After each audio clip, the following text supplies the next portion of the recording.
Hello കൂട്ടുകാരെ, എല്ലാവർക്കും നമസ്കാരം. ലീല സ്റ്റോക്കിലേക്ക് സ്വാഗതം എല്ലാവർക്കും. ഇന്ന് ഞാനൊരു വിഷയം പറയാൻ പോകുന്നത് നിരാശയും ടെൻഷന് അങ്ങനെയുള്ള കാര്യങ്ങളെക്കുറിച്ചാണ്. അത്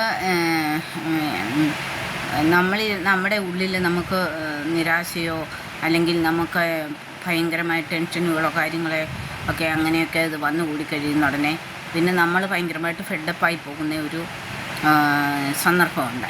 ആ സമയത്ത് നമ്മൾ സംയമനം പാലിക്കണം. നമ്മളെ തന്നെ ധൈര്യപ്പെടുത്തണം. നമ്മുടെ ഉള്ളിൽ നമുക്ക് തന്നെ ധൈര്യം കൊടുക്കണം. നമ്മളെ തന്നെ നമ്മൾ ധൈര്യം കൊണ്ട് ബലപ്പെടുത്തണം. അതിനുദാഹരണമായിട്ട് ഇപ്പം ഞാൻ എൻ്റെ ഒരു അനുഭവം തന്നെയാണ് നിങ്ങളോട് പങ്കുവയ്ക്കാൻ ആഗ്രഹിക്കുന്നത്. അതായത് 1999 ഞാൻ യമൻ എന്ന രാജ്യത്തെ നഴ്സിംഗ് ജോലിക്ക് പോകുന്നത്. അവിടുത്തെ മിലിറ്ററി ഹോസ്പിറ്റലിലായിരുന്നു. അപ്പോൾ അവിടെ ജോലി തുടങ്ങി ചെന്ന നാൾ തൊട്ട് ചെറിയ ചെറിയ പ്രശ്നങ്ങളൊക്കെ അവിടെ ഉണ്ടായിരുന്നു. അതിൻ്റെ അകത്ത് ആഭ്യന്തരമായ ചില കാര്യങ്ങളൊക്കെ അവിടുത്തെ മിലിറ്ററിനും സിവിലിയൻസും തമ്മിലൊക്കെ നടക്കുന്നൊക്കെ ഉണ്ടായിരുന്നു. അപ്പം അത് കഴിഞ്ഞ് ഞങ്ങൾ അവിടെ ആദ്യമായിട്ട് ചെന്ന് 23-ാം ദിവസം ഞങ്ങളെ മെയിൻ ഹോസ്പിറ്റലിൻ്റെ അവിടെ നിന്ന് ഈ മിലിറ്ററി ഹോസ്പിറ്റലിൻ്റെ പിന്നെ ബ്രാഞ്ച് ആവുന്ന ഒരു ഹോസ്പിറ്റലിലേക്ക് അവിടുന്ന് ദൂരത്തിൽ നിന്ന് ഞങ്ങളെ വിട്ടു കഴിഞ്ഞപ്പം ഞങ്ങൾ ഒരു ബാച്ചിൽ പോയ ഞങ്ങൾ 4 പേരാണ്. ആ 4 പേർക്ക് ഞങ്ങൾക്ക് ആർക്കും ഭാഷ അറിയത്തില്ല, അറബി അറിയത്തില്ല, അവർക്കൊട്ട് ഇംഗ്ലീഷും അറിയത്തില്ല. അപ്പം ഞങ്ങൾ രാവിലെ ഡ്യൂട്ടിക്ക് ചെന്ന സമയത്ത് ഈ സെനയിലെ മിലിറ്ററി ഹോസ്പിറ്റൽ മെയിൻ ഹോസ്പിറ്റലിലെ ഡ്യൂട്ടിക്ക് ചെന്ന സമയത്ത് നിൽക്കുന്ന സമയത്ത് മേട്രം പറഞ്ഞു, ഇന്നിവിടെ സൈൻ ഇടണ്ട, നിങ്ങൾ മാറി നിൽക്കാൻ പറഞ്ഞു. അപ്പം ഞങ്ങൾക്ക് പ്രശ്നം എന്തോന്ന് പോലും അറിയത്തില്ല. അപ്പം ഞങ്ങൾ 4 പേര് മാറി നിന്ന് കഴിഞ്ഞപ്പോൾ ഞാൻ, അനില, കല, പിന്നെ മറിയാമ്മ, അങ്ങനെ ഞങ്ങൾ 4 പേര് ഒരു ബാച്ചിൽ പോയി. ഞങ്ങൾ 8 പേരായിരുന്നു. അതിൽ ഞങ്ങൾ 4 പേരെ മാറ്റി നിർത്തി. അപ്പോൾ കാരണം ഇവർ പറയുന്നില്ല. ഇവരെന്നിട്ട് റൗണ്ട്സിനെല്ലാം പോയി കഴിഞ്ഞെല്ലാം വന്നു കഴിഞ്ഞിട്ട് അപ്പോഴത്തേക്ക് ഞങ്ങൾക്ക് ഭീതിയായി. മിലിറ്ററി ഹോസ്പിറ്റലാണ്. ഞങ്ങളവിടെ 23 ദിവസമേ അവിടെ ജോലിയുള്ളൂ. ഇനി എന്തോ പ്രശ്നം, എന്നാ കാര്യമൊന്നും നമുക്കറിയത്തില്ല. അങ്ങനെ ഞങ്ങൾ പകച്ച് നിൽക്കുന്ന സമയത്ത് എന്തുവാ കാര്യമെന്നറിയാം. ഞങ്ങളവിടെ പകച്ച് നിൽക്കുന്ന സമയത്ത് ഇവർ റൗണ്ട്സും കഴിഞ്ഞ് വന്നിട്ട് ഞങ്ങളോട് പറഞ്ഞു, അതായത് നിങ്ങളെ വേറൊരു സ്ഥലത്തേക്ക് ഷിഫ്റ്റ് ചെയ്യുവാണ്, അതുകൊണ്ട് നിങ്ങൾ ഹോസ്റ്റലിൽ പോയി നിങ്ങളെ സാധനങ്ങളെല്ലാം പാക്ക് ചെയ്ത് നിങ്ങൾ റെഡിയായി ആംബുലൻസ് വരും, നിങ്ങൾ അവിടേക്ക് പോകാൻ പറഞ്ഞു. അപ്പോൾ ആ സമയത്ത് ഞങ്ങൾക്ക് തന്നെ അറിയത്തില്ല. ഞങ്ങൾ അവിടെ ചെന്നിട്ട് 23 ദിവസമായിട്ട് ഞങ്ങളൊന്നും ഹോം സിക്നെസ്, പിള്ളേരെയും ഹസ്ബൻഡിനെയും ഒക്കെ ഇട്ടിട്ട് പോയ മാതാപിതാക്കളെ ഇട്ട് അങ്ങനെയൊക്കെയുള്ള ടെൻഷനാണ്. നമ്മുടെ ഹോം സിക്നെസ്സിൽ നമ്മളായിരിക്കുമ്പോഴാണ് ഇങ്ങനെ. എന്നിട്ട് ഞങ്ങളുടെ സാധനമൊന്നും ഞങ്ങൾക്ക് ലഭിച്ച അലമാരികളിലൊന്നും എടുത്തു വെക്കുകയൊന്നും നമ്മൾ ചെയ്തിട്ടില്ല. എന്തോ അവിടുന്ന് അന്ന് തന്നെ തിരിച്ചു വരണമെന്നൊക്കെ തോന്നിയതാണ്. ചെന്നപ്പോൾ തന്നെ തിരിച്ചു വരണമെന്നൊക്കെ തോന്നിയതാണ്. അന്നൊന്നും ഇങ്ങനെ ഫോൺ സംവിധാനവും കാര്യങ്ങളും ഒന്നും ഇല്ലല്ലോ. അവിടെ ചെന്നിട്ട് കഴിഞ്ഞതിന് ശേഷം 1 മാസം കണ്ട് കഴിഞ്ഞിട്ടാണ് ഹസ്ബൻഡിനോടും കുഞ്ഞുങ്ങളോടും ഒക്കെ ഒന്ന് സംസാരിക്കുന്നത്. ഇന്നത്തെ കാലത്തെന്ന് പറഞ്ഞാൽ അങ്ങനെയല്ലല്ലോ. എല്ലാവരും മൊബൈലും കാര്യങ്ങളും എല്ലാമായിട്ടല്ലേ തിരികൊടുക്കുന്നത്. എന്തേരം ഇത് മാറി. അപ്പം ഞങ്ങളെ അങ്ങനെ അവിടുന്ന് ഞങ്ങൾ തിരിച്ച് ഹോസ്റ്റലിൽ വന്നിട്ട് ഞങ്ങളുടെ സാധനങ്ങളെല്ലാം ഞങ്ങൾ പാക്ക് ചെയ്തു. അപ്പോഴത്തേക്കും ഹോസ്റ്റലിൽ അവിടെ പിന്നെ മിലിറ്ററി ഹോസ്പിറ്റലിൻ്റെ ആംബുലൻസ് വന്നു. അങ്ങനെ ആംബുലൻസിൽ ഞങ്ങൾ 4 പേരും കയറി ഞങ്ങളുടെ സാധനങ്ങളും കയറ്റി. അപ്പോൾ അവിടെ ഉള്ള പഴയ ആൾക്കാരെ, സ്റ്റാഫുകൾ, നമ്മുടെ മലയാളീസ് തന്നെ, അവരെല്ലാം കരയുകയാണ്. അപ്പം നമുക്കറിയത്തില്ല. നമ്മളെ ഇവിടുന്ന സ്ഥലത്തെ പ്രശ്നങ്ങളൊന്നും നമുക്കറിയത്തില്ല. നമ്മളങ്ങോട്ട് ചെന്ന് 23 ദിവസമല്ല ആയതുള്ളൂ. അപ്പോൾ അവരെല്ലാം കരയുവാണ്. എന്നിട്ട് അവർ പറയോ, വെള്ളവും കറണ്ടും ഒന്നും ഇല്ലാത്തടത്തായി പിള്ളേരെ പറഞ്ഞു വിടുന്നത്. അവിടെ വെടിവെപ്പ് തന്നെ നടക്കുന്നിടത്താണ് ഈ പിള്ളേരെ പറഞ്ഞു വിടുന്നത് എന്നും പറഞ്ഞ് അവർ കരയുക. നമുക്കതിൻ്റെ ഇതൊന്നും നമുക്ക് മനസ്സിലാവുന്നില്ല, എടുക്കുന്നുമില്ല. മിലിറ്ററി അല്ലേ, ഒബേ ദ ഓർഡർ അല്ലേ, നമുക്കൊന്നും പറയാൻ പറ്റത്തില്ലല്ലോ. അപ്പം ഞങ്ങളെ ഈ ആംബുലൻസിൽ കയറി ആംബുലൻസ് ഇങ്ങനെ പോവുക. ആ ഡ്രൈവറും ഉണ്ട്, ഞങ്ങൾ 4 പേരും ഉണ്ട്. ഒന്നും കഴിച്ചിട്ടില്ല, കുടിച്ചിട്ടില്ല, ആകെ ടെൻഷനും കാര്യങ്ങളും. അത് കേൾക്കി കഴിഞ്ഞപ്പോഴത്തേക്കും ഞങ്ങൾ 4 പേരും കരയാൻ തുടങ്ങി. ഞങ്ങൾക്കൊന്നും അറിയത്തില്ല. അയാളോട് എന്തെങ്കിലും ചോദിക്കാനും എടുക്കാൻ ഞങ്ങൾക്ക് അറബി അറിയത്തില്ല, അയാൾക്കൊട്ട് ഇംഗ്ലീഷും അറിയത്തില്ല. അപ്പോൾ ഞങ്ങളങ്ങ് കരച്ചിലങ്ങ് തുടങ്ങി. ഞങ്ങൾ 4 പേരും കരച്ചില്ല. അപ്പോൾ ഈ ആംബുലൻസ് പോകുന്ന മലയിടുക്കുകളൊക്കെ കണ്ടാലുണ്ടല്ലോ, നമുക്ക് ഭയങ്കര മണ്ടേന്നൊന്ന് മറിഞ്ഞെങ്കിൽ പിന്നെ അതെന്തോ കൊക്കയിലൊക്കെ അങ്ങനെ ഇട്ട വട്ടത്തിലുള്ള വഴികളും മലയിടുക്കുകളിൽ കൂടെ ഇത് പോകുന്നത് ആംബുലൻസ്. എവിടെ എന്തോന്നൊന്നും ഞങ്ങൾക്ക് അറിയത്തില്ല. അപ്പോൾ 2.5 മണിക്കൂർ പിന്നിട്ടു ഈ യാത്ര. ഞങ്ങൾക്ക് കൊല്ലാൻ കൊണ്ടുപോകുന്നോ തിന്നാൻ കൊണ്ടുപോകുന്നോ ഇവിടെ കൊണ്ടുപോകുന്നോ എന്തോ കൊണ്ടുപോകുന്നു ഞങ്ങൾക്കൊന്നും അറിയത്തില്ല. ഞങ്ങളുടെ ഈ കരച്ചിലൊക്കെ കണ്ടിട്ട് ഇനി വെള്ളം വല്ലതും കുടിക്കാനെന്നൊക്കെ വിചാരിച്ച് ഈ ആംബുലൻസിൻ്റെ ഡ്രൈവർ കടയുടെ അവിടെ കൊണ്ട് ഞങ്ങൾക്ക് ഈ ജ്യൂസ് ഏതാണ്ടൊക്കെ മേടിച്ച് തരുകയോ എടുക്കുകയൊക്കെ ചെയ്തു. പക്ഷേ അതൊക്കെ കുടിച്ചിട്ട് അനിലെ ഛർദ്ദിക്കുകയോ എടുക്കുകയൊക്കെ ചെയ്തു. പിന്നെ ഞങ്ങളിങ്ങനെ കരഞ്ഞ് ഞങ്ങൾ 4 പേരും ലാസ്റ്റിൽ എന്തോ എടുത്തെന്നറിയാമോ, ഞങ്ങളൊരു തീരുമാനത്തിലെത്തി. ഇനിയും കരഞ്ഞിട്ട് കാര്യമില്ല, എന്തായാലും ജീവിച്ചാലും ചത്താലും നമ്മൾ 4 പേരും ഉണ്ടല്ലോ എന്ന് ഞങ്ങളങ്ങ് തീരുമാനിച്ചു. ഞങ്ങൾ പിന്നെ അങ്ങ് കരച്ചിലങ്ങ് അടക്കി. എന്തും വരുന്നിടത്ത് വെച്ച് കാണാം, എന്തും വരട്ടെ എന്ന്. അങ്ങനെ ഒരു 3.5 മണിക്കൂർ കഴിഞ്ഞപ്പോൾ ഈ ആംബുലൻസ് ചെന്ന് ഇതെവിടെ കൊണ്ടുവന്ന് എടുക്കുന്നതൊന്നും നമുക്കൊന്നും അറിയത്തില്ല, വേറെ ബ്രാഞ്ചിലേക്ക് ഇവിടുന്ന് എടുക്കുന്നതൊക്കെ. പക്ഷേ അവിടെ ചെന്ന് കഴിഞ്ഞ് ഈ ഹോസ്പിറ്റലിൽ അപ്പം ഞങ്ങൾ കണ്ട് ജനറൽ മിലിറ്ററി ഹോസ്പിറ്റൽ മാരിബ് എന്ന് പറഞ്ഞ സ്ഥലം. അപ്പോൾ എന്തുവാ അവിടെ ആദിവാസികൾ, നമ്മുടെ മലയാളത്തിൽ നമ്മുടെ ഭാഷ പറഞ്ഞ ആദിവാസികൾ താമസിക്കുന്നിടം, വില്ലേജ് ഏരിയ അകത്ത്, അവിടെയാണ് ഞങ്ങളെ വിട്ടത്. ഞങ്ങൾ 4 പേര് അവിടെ ആദ്യമായിട്ട് ചെല്ലുവാണ്. പക്ഷെങ്കിൽ ഞങ്ങളവിടെ ചെന്ന് ഞങ്ങൾ കരഞ്ഞ് ക്ഷീണിച്ച് തളർന്ന് ഒരു വക കഴിക്കാതെയും കുടിക്കാതെയും ഒക്കെ ഞങ്ങൾ പോകുന്ന സമയത്ത് അങ്ങനെയാണ് അവിടെ എത്തിച്ചേർന്നത്. പക്ഷേ അവിടെ എത്തിച്ചേർന്ന് കഴിഞ്ഞപ്പോൾ അവിടെ ഞങ്ങളെ കൊണ്ടുവന്ന് അവിടുത്തെ ഓഫീസിൽ എത്തിക്കഴിഞ്ഞു. പക്ഷേങ്കിൽ അവിടെ അന്നേരം ഡയറക്ടറെ ഡോക്ടർ അബ്ദുള്ള സലബെ എന്ന് പറയുന്ന ഒരു ഡോക്ടർ യൂറോ സർജൻ ആയിരുന്നു. ആ പുള്ളി ഒത്തിരി നല്ല ആളായിരുന്നു. ആ പുള്ളിക്കാരനെ ഞങ്ങളപ്പോൾ പേടിച്ച് വിറച്ചൊക്കെ അല്ലേ അവിടെ ചെന്ന് കഴിഞ്ഞപ്പോൾ പുള്ളിക്കാരനെ ഞങ്ങളോട് പറഞ്ഞു, പേടിക്കൊന്നും വേണ്ട, you are like this my daughters എന്ന് ഞങ്ങളോട് പറഞ്ഞു. നിങ്ങളൊന്നും പേടിക്കേണ്ട, ഇവിടുത്തെ ആൾക്കാർ ഒത്തിരി നല്ലതാണ്, നിങ്ങൾ പേടിക്കുകയും വിഷമിക്കുകയൊന്നും വേണ്ട എന്ന് പറഞ്ഞു. അപ്പോൾ ഇത് പെട്ടെന്ന് സംഭവിക്കാൻ കാരണം എന്നാണെന്ന് ചോദിച്ചാൽ, യമൻ്റെ പ്രസിഡൻറ്റ് അലി അബ്ദുള്ള സാല തലേ ദിവസം ഈ ഹോസ്പിറ്റലിൽ സന്ദർശിച്ച സമയത്ത് അവിടുത്തെ ഈ മുദീർ മീൻസ് ഡയറക്ടർ പറഞ്ഞു, ഈ ഹോസ്പിറ്റൽ വിപുലീകരിക്കണം, ഇവിടെ ഫോറിനേഴ്സിനെയൊക്കെ വേണം, സ്റ്റാഫ് നേഴ്സിനെയൊക്കെ വേണം എന്ന് പറഞ്ഞു. അപ്പോൾ അന്നേരം പറഞ്ഞു, നാളെ തന്നെ ഇവിടെ സ്റ്റാഫ് വന്നിരിക്കും. പ്രസിഡൻറ്റ് പറഞ്ഞു. അപ്പോൾ പ്രസിഡൻ്റ് അങ്ങനെ മെയിൻ ഹോസ്പിറ്റലിൽ ഓർഡർ കൊടുത്തു. അങ്ങനെയാണ് കുറി വീണത് ഞങ്ങൾ 4 പേർക്കും. അങ്ങനെയാണ് ഞങ്ങൾ ഈ യാത്ര ഈ പോക്ക്. അവിടെ ചെന്ന് കഴിഞ്ഞാൽ അവർ ഞങ്ങൾക്ക് ആഹാരവും കാര്യങ്ങളും എല്ലാം ഒരുക്കി വെച്ചു. അവരൊക്കെ ഒത്തിരി നല്ല, ആദ്യമായിട്ട് അവിടെ ഒരു ഫോറിനേഴ്സ് ചെല്ലുമെന്ന്, അത് ഞങ്ങൾ ഇന്ത്യൻസ് അവിടെ ഏരിയയിൽ. അപ്പോൾ അവിടെ എന്തോ മലയാളീസൊന്നും അങ്ങനെ ഇല്ലാത്ത, ഇന്ത്യൻസൊന്നും അങ്ങനെ ഇല്ലാത്ത ഒരു ഏരിയയാണ്. അപ്പം വെടിവെപ്പിൻ്റെയൊക്കെ ഒരു ഏരിയ, സൗദിയുടെയും ഒമാൻ്റെയും ബോർഡറായിട്ട് വരും ഈ മാരിബ് എന്ന് പറഞ്ഞ ഈ സ്ഥലമേ. അപ്പം ഈ മരുഭൂമിയല്ലേ, അവിടുത്തെ കാര്യങ്ങളൊന്നും നമുക്കറിയത്തില്ല. ഇവരൊക്കെ വെടിവെപ്പ് അങ്ങനെ ഇങ്ങനെയാണെന്നൊക്കെ പറഞ്ഞ് അങ്ങനെ ഞങ്ങൾ അവിടെ ചെന്ന് കഴിഞ്ഞപ്പോൾ ഞങ്ങൾക്ക് അവിടെ ഹോസ്റ്റലൊന്നും റൂമൊന്നും ആയിട്ടില്ല. അവൻ പിന്നെ റൂമെല്ലാം തയ്യാറാക്കുന്നിടം വരെ ഞങ്ങളെ അവിടെ ഹോസ്പിറ്റലിരുത്തി. എന്നിട്ട് വൈകിട്ട് 8 മണിക്ക് ഞങ്ങളെ ഹോസ്റ്റലിൽ അവിടെ കൊണ്ടുപോയിട്ട് അപ്പം ഞങ്ങൾക്ക് കഴിക്കാനും കുടിക്കാനും അവരേതാണ്ടൊക്കെയോ മേടിച്ചുകൊണ്ട്, ഞങ്ങൾക്കൊന്നും കഴിക്കാനും കുടിക്കാനും ഞങ്ങൾ 4 പെണ്ണുങ്ങൾ മാത്രം.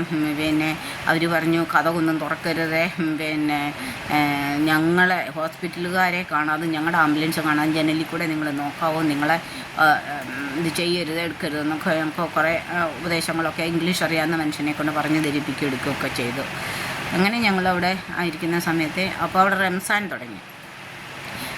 തുടങ്ങി കഴിഞ്ഞപ്പോൾ ചെന്നിട്ട് അവിടെ ഞങ്ങൾ ഒരു 1.5 മാസമാകുന്നതേ ഉള്ളൂ. അപ്പോൾ രാത്രി ഞങ്ങൾക്ക് ഈ ഉറക്കമില്ല. ഞങ്ങൾ 4 പേരും 2 റൂം വീതമുണ്ടെങ്കിൽ ഒന്നിച്ചൊക്കെ ആയിരിക്കുന്നത്, സംസാരിക്കുന്നത്, കഴിപ്പും കൂടി പോകുന്നുമില്ല.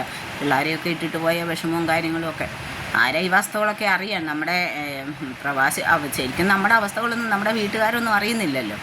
അവർക്കൊക്കെ എന്തോ അറിയാൻ, അവർക്കൊക്കെ പൈസ മാത്രം പോരെ, അതും പോരെ.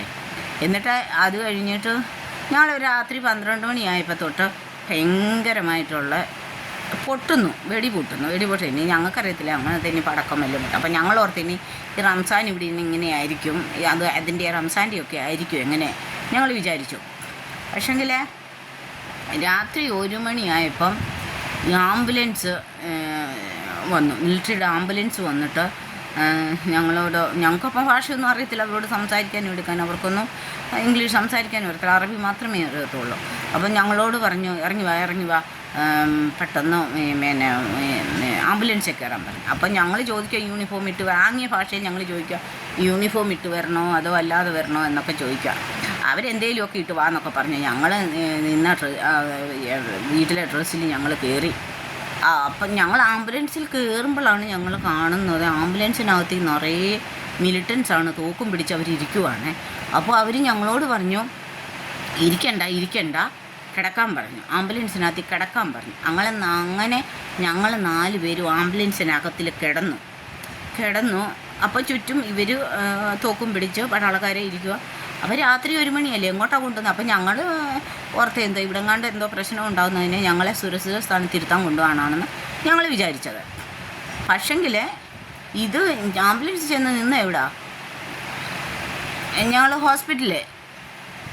ഞങ്ങൾ ജോലി ചെയ്യുന്ന ഹോസ്പിറ്റലാണ്. രാത്രി 1 മണിക്ക് ഹോസ്പിറ്റലിൽ ഞങ്ങൾ ചെന്ന് ക്യാഷ്വാലിറ്റിയിലോട്ട് ഈ ആംബുലൻസ് അവിടെ കൊണ്ടുവന്നെടുത്ത് ഞങ്ങളോട് ഇറങ്ങാൻ പറഞ്ഞു. ഞങ്ങൾ ഇറങ്ങുന്ന സമയത്ത് കാണുന്ന രംഗം എന്തുവാണെന്നറിയാമോ? ഈണിതല്ലോ കിടക്കുന്നു ധരണി ശോണിതവും അണിഞ്ഞയ്യോ ശിവ എന്ന് പറഞ്ഞ കണക്കാർ. ക്യാഷ്വാലിറ്റി മൊത്തം ബ്ലഡ് കൊണ്ട് നിറഞ്ഞ് മരിച്ചവരെ, കൈയില്ലാത്തവർ, തലയില്ലാത്തവർ, കാലില്ലാത്തവരെ, മരിച്ചുകൊണ്ടിരിക്കുന്നവരെ എല്ലാം അവിടെ ബോംബിട്ട് അവിടെ പ്രശ്നമായിട്ട് ആളുകൾ ചെന്ന് 1 മാസമേ ആയുള്ളൂ അപ്പോഴത്തേക്ക്. പിന്നെ ഞങ്ങൾ ആ 3 ദിവസം ഹോസ്പിറ്റലിൽ തന്നെയായിരുന്നു, ഞങ്ങൾ വീട്ടിൽ പോയില്ല. കാരണം ആംബുലൻസിൽ ഇങ്ങനെ വന്നുകൊണ്ടിരിക്കുക, ഡെഡ് ബോഡികൾ സഹിതം ഇങ്ങനെ പരിക്കേറ്റവരെല്ലാം ഇങ്ങനെ വന്നുകൊണ്ടിരിക്കുക. അവരെ അപ്പോൾ ഡെഡ് ബോഡിയെ അലഗ് ചെയ്യണം, പിന്നെ ജീവനുള്ളവരെ അതിൻ്റെ അനുസരിച്ച് ഓപ്പറേഷൻ തിയേറ്ററിൽ വല്ലതും വിടണം, അങ്ങനെ നോക്കണം എടുക്കണം. അങ്ങനെ എന്തോ ഈ ശവങ്ങളുടെ ചെറിയ ശവങ്ങളുടെ നടുക്കിരുന്ന് നമ്മൾ ജോലി ചെയ്യുക.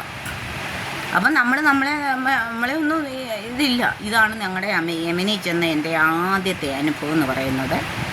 ഇതാണ് നമ്മൾ ഹാൻഡിൽ ചെയ്യുന്നത്. ഇങ്ങനെയൊന്നുള്ള കാര്യങ്ങളൊന്നും നമ്മൾ ഇവിടെ ഇന്ത്യയിൽ ചെയ്തിട്ടില്ല. ഇവിടെ ഒരു എന്താ പറയുന്നത്, ഒരു ബിഗ് ഡ്രസ്സിങ് പോലും ഡോക്ടറാണ് ഇടുന്നത്.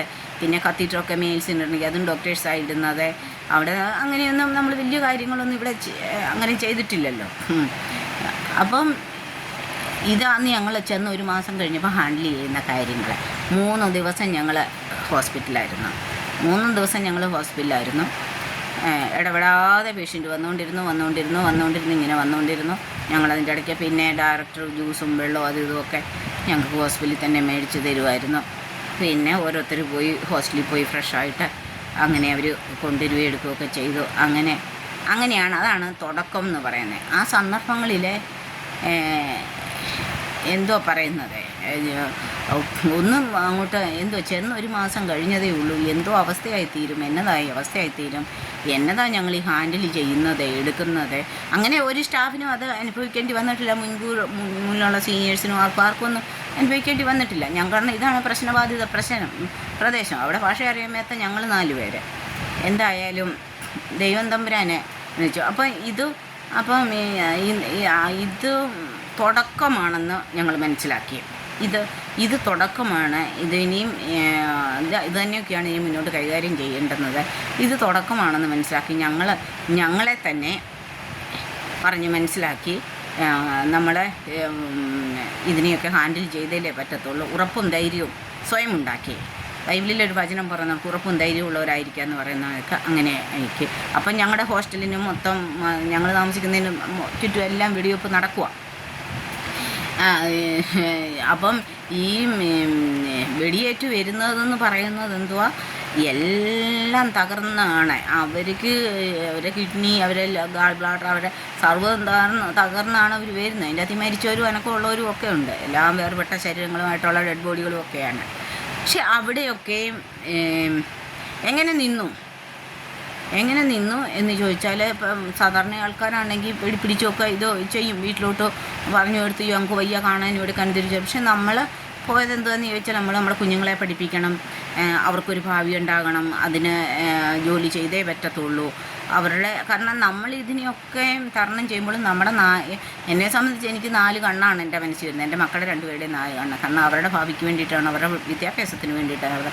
ഇന്ന് അവരാരും അതൊന്നും അറിയുന്നില്ല, അത് വേറൊരു സത്യം. നമ്മൾ അനുഭവിച്ച വേദനകളോ അതൊന്നും അവർക്കറിയേണ്ട കാര്യമില്ല, അവരോട്ട് അറിയുന്നുമില്ല, അവർക്കൊട്ട് അറിയുകയും വേണ്ട.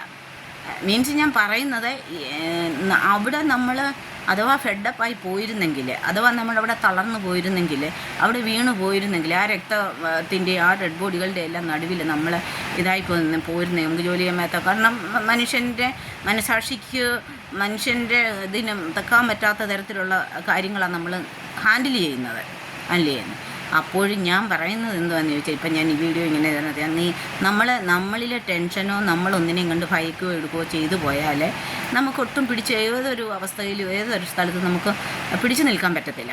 നമുക്ക് അവിടെയൊക്കെ പിടിച്ചു നിൽക്കുക, അതിനെയൊക്കെ മുന്നേറണമെങ്കിൽ നമ്മളിൽ തന്നെ ഒരു ധൈര്യവും ഉറപ്പും ഒക്കെ നമ്മൾ ഉണ്ടാക്കണം. എന്നെങ്കിലും മാറ്റമേ. ഇന്നും നിങ്ങളോട് ഞാൻ സംസാരിക്കാൻ തന്നെ ഞാൻ ജീവനോടെ കാണത്തില്ലായിരുന്നു. കാരണം ഞങ്ങളുടെ തലയുടെ മണ്ടയ്ക്കൂടെ വെടിയുണ്ട വന്നിട്ട് നേഴ്സിംഗ് സ്റ്റേഷനിൽ ഇരിക്കുമ്പോൾ ഫയൽ ചെയ്തുകൊണ്ടിരിക്കുമ്പോൾ ഞങ്ങളുടെ തലയുടെ മണ്ടയ്ക്കൂടെ വെടിയുണ്ട വന്ന് ഭിത്തിയിൽ തറച്ചതാണ്. നമ്മളെ അവിടെ ഇതാകാനാണെങ്കിൽ അത് ചെയ്യും. പക്ഷേ എന്നിട്ടും നമ്മൾ ധൈര്യത്തോടെ അവിടെ നിന്നു, എടുത്തു. 15 വർഷത്തോടെ ജോലി ചെയ്തു. അങ്ങനെ കാര്യങ്ങളൊക്കെ ചെയ്തു എടുത്ത് തിരിച്ച് ഇന്ത്യയിൽ വന്നു. അത് പിന്നീട് ഞാനൊരു വീഡിയോയിൽ പറയാം. അപ്പം ഞാൻ പറയുന്നത് എന്താണെന്ന് ചോദിച്ചാൽ, നമ്മൾ ഏതൊരവസ്ഥയിലും, ഏതൊരു ഭീകരാവസ്ഥയിലും, ഏതൊരു കഷ്ടത്തിൽ കൂടെ, ഏതൊരു പ്രയാസത്തിൽ കൂടെയൊക്കെ നമ്മൾ കടന്നു പോയാലും വേദനകൾ മാനസിക ശാരീരിക വേദനകളെ നമ്മളെ പിരിമുറുക്കുമ്പോഴും നമ്മളിൽ തന്നെ ഉറപ്പും ധൈര്യവും കൊടുത്ത് അതിന് ഇച്ചിരി ദൈവവിശ്വാസവും കൂടുതലാണ്. ദൈവത്തിൽ, കാരണം സർവ്വവും ദൈവത്തിൻ്റെ കയ്യിലല്ലേ, ആ ദൈവത്തിൻ്റെ കരങ്ങളിലും കൊടുത്ത് നമ്മളെ തന്നെ പറഞ്ഞ് മനസ്സിലാക്കി ഒരു ധൈര്യവും ഉറപ്പും നമുക്ക് തന്നെ ഉണ്ടാക്കണം. അത് അത്യാവശ്യം. എങ്കിലേ നമുക്ക് ജീവിതത്തിൽ പിന്നീട് വരുന്ന പല പ്രതികൂലങ്ങളെയും പ്രതിസന്ധികളെയും ഒക്കെയും തരണം ചെയ്ത് നമുക്ക് മുൻപോട്ട് പോകാൻ കഴിയത്തുള്ളൂ. ഇതാണ് എനിക്കിന്ന് പറയാനുള്ളത്. ഇനിയും വേറൊരു വീഡിയോയുമായിട്ട് ഞാൻ വരാം. ഇതിൻ്റെ തുടർ ഒരു വീഡിയോ ഇനി ഞാൻ എങ്ങനെ ഇന്ത്യയിലേക്ക് തിരിച്ചു കയറി വന്ന യുദ്ധസ്ഥലത്ത് നിന്നുള്ള അതിനെപ്പറ്റി പിന്നൊരു വീഡിയോ ഞാൻ ചെയ്യുന്നതായിരിക്കും. അപ്പോൾ ഇപ്പോൾ ഇത്രമാത്രം. എല്ലാവർക്കും നമസ്കാരം.